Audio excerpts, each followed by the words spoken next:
Штипската кикбоксерка Јована Арсова ја извојува првата професионална победа на двомечот меѓу македонската репрезентација и кикбокс клуб од соседна Србија. Вчера ја имав првата професионална борба која беше дел од двомечот меѓу српскиот кикбокс клуб Палмини Тигрови од Јагодина и македонската репрезентација.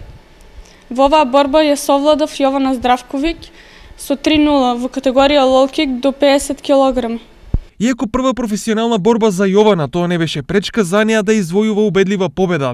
Ваквиот личен успех за Арсова е успех како за клубот, така и за градот. Оваа победа значи многу за мене и за мојот клуб Гладијатор. Со кикбокс се бавам многу години и оваа борба е на некој начин круда на трудот и посветеноста која со моите тренери Асанов и Нацев ја вложивме досега. Се надевам дека е ова само почеток на мојата професионална кариера и дека во иднина ќе го направам горд мојот град Штип и цела Македонија. Инаку младата кикбоксерка на Штипскиот клуб Гладијатор е најтрофеен спортист во Штип за 2017 година. Јована досега само надвор од државните првенства освои 5 златни и 1 бронзен медал, како и 3 пехари за најдобар борец.